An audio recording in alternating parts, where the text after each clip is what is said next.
O? Nə bə? Sən Sən nəsən ha burada? qovurğa aparatında işləyirəm də.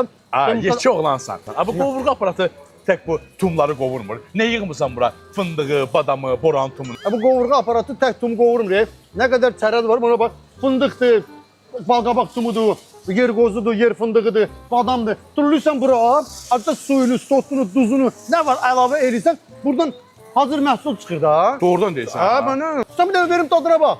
Hə, məhbə, baxım denəm.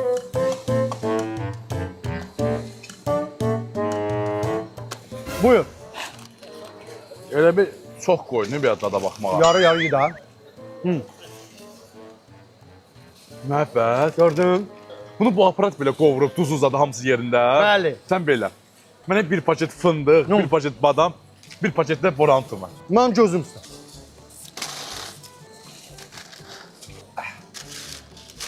Buyur. 10 plus 5. Plus 5 nədir məhbə? 10 mat əlindəkilər elədi bunlar. 5 matlı bu ayaqdan danışıram. Nətər olmalıdır hə? Ay, Nə də? satan satçı danışmalıqda mal haqqında. Satıcı ayrı, məhəbbət ayrı. Qlamur sifətini mənə göstərmir. 10 mat məni maraqlandırmır. Mən 5 matımı. Mən sən 5 sat verən deyiləm. Bir dəqiqə saxla. Axıran. Bir dəqiqə tamam edəcəm. Axıran. Yaxşı, mərifətin qanazanı. Gələ bu 10 bu da 5 hə. Günah səndə durursa bu qovurğa işə düzəldəndədir. Yaxşı yeri işə düzəldəndə. Bax. Bax. Nə qoydum?